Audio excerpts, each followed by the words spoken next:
Mummy papa का ध्यान रखो। रोहन का पूरा ध्यान वीडियो गेम में लगा हुआ था। उसकी मम्मी की तबीयत खराब थी।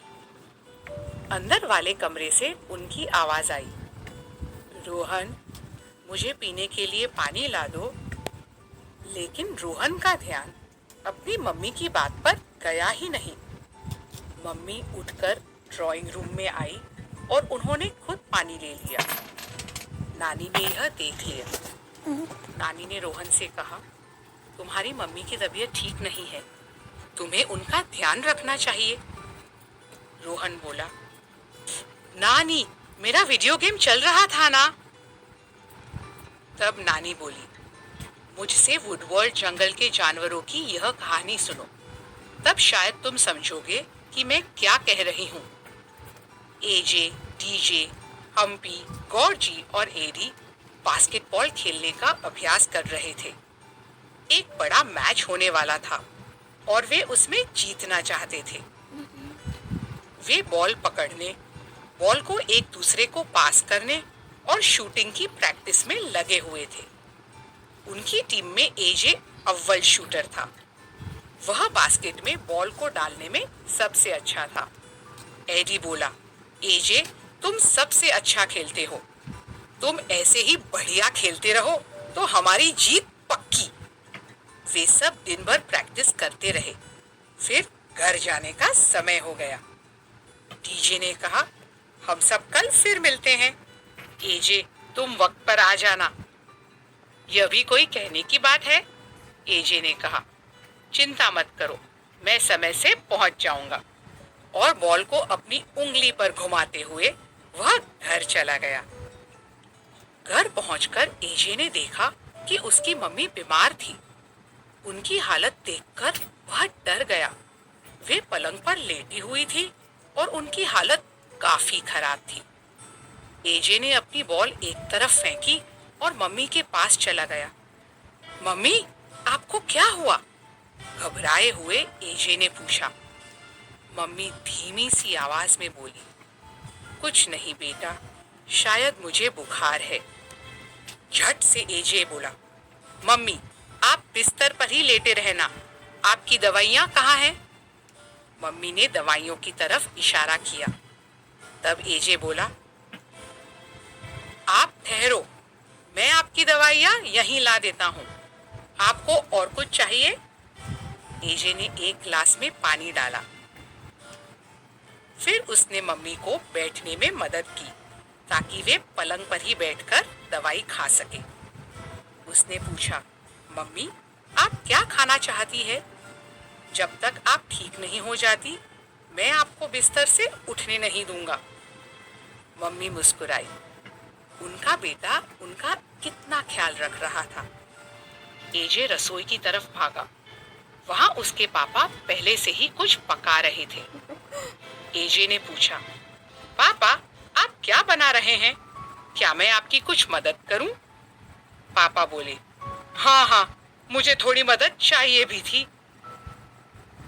एजे अपने पापा के साथ खुशी खुशी खाना बनाने में जुट गया। एजे मम्मी के लिए गर्म गर्म सूप लेकर गया। सूप पीने के बाद मम्मी को अच्छा लगने लगा।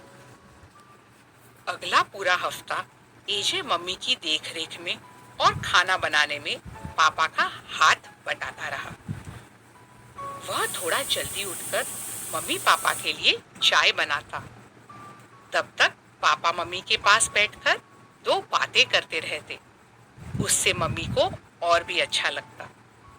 एक दिन उनके लिए एजे ने केक भी बनाया।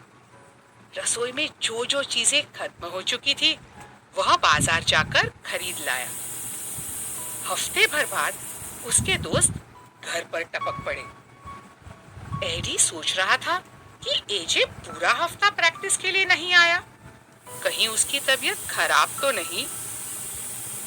उन्होंने 2 बार घंटी बजाई, लेकिन किसी ने दरवाजा नहीं खोला। अब उन चारों को चिंता होने लगी। तभी एजे दरवाजा खोलकर बाहर आया। डीजे ने पूछा, एजे, तुम इतने दिनों से कहाँ हो? ढोंग करते हुए एजे ने कहा, मेरी तबीयत ठीक नहीं है, मुझे बुखार है, ठीक होते ही मैं प्रैक्टिस के लिए आ जाऊंगा।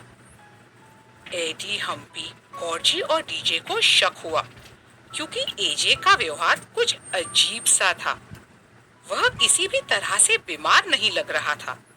तो फिर क्या बात थी?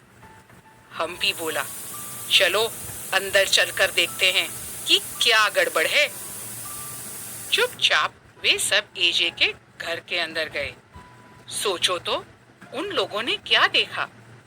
एजे की मम्मी बिस्तर पर लेटी हुई थी और एजे उनसे बातें कर रहा था। एजे कह रहा था, मम्मी आप चिंता मत करो, जब आप ठीक हो जाएंगी मैं प्रैक्टिस के लिए जाना शुरू कर दूंगा। उसे पता ही नहीं चला कि उसके दोस्त उसके पीछे खड़े हुए उसकी बातें सुन रहे थे। कोई आहट होते ही एजे ने पीछे मुड़कर देखा तो अपने दोस्तों को वहां पाया। उसकी चोरी पकड़ी गई थी। एडी सामने आया और बोला, एजे, तुमने बताया क्यों नहीं कि तुम्हारी मम्मी की तबीयत खराब है? तुम कह सकते थे ना कि तुम उनकी देखभाल कर रहे हो। एजे ने हिचकिचाते हुए कहा, मुझे लगा कि मम्मी पापा की देखभाल करने के लिए तुम लोग मुझ पर हंसोगे, जबकि मैंने तो तुमसे प्रैक्टिस के लिए आने का वादा किया था। गॉर्जी को एजे की बात पर ताज्जुब हुआ। उसने कहा, तुम ऐसा सोच भी कैसे सकते हो कि मम्मी पापा का ध्यान रखने के लिए हम तुम्हारा मजाक उड़ाएंगे? हम लोग अपने मम्मी पापा का हाथ थामकर ही तो बड़े हुए हैं। उन लोगों ने हमारे लिए बहुत कुछ किया है, इसलिए हमें उनका ध्यान जरूर रखना चाहिए, खासकर कि तब जब उन्हें हमारी मदद की जरूरत हो। जहां तक बास्केटबॉल मैच का सवाल है, वे तो हमेशा होते ही रहेंगे। डीजे ने कहा, एजे, जिस तरह तुमने अपनी मम्मी की देखभाल करी है, हमें तुम पर बहुत गर्व हो रहा है। एजे ने उन्हें एक नई शिक्षा दी थी। कोई ऐसी वैसी शिक्षा नहीं, अपने मम्मी पापा की देखभाल करने की शिक्षा। जरूरत पड़ने पर मम्मी पापा की देखभाल से जरूरी और कुछ भी नहीं होता। रोहन को बहुत शर्म आई। वह समझ गया था कि उससे कौन सी गलती हो गई थी। उसने तुरंत उठकर अपनी मम्मी को एक गिलास पानी दिया। उसने यह भी पूछा, मम्मी आपको कुछ और चाहिए? मम्मी प्यार से मुस्कुराई। नानी को संतोष हुआ कि रोहन के साथ सब बच्चों ने एक बहुत जरूरी सबक सीख लिया था।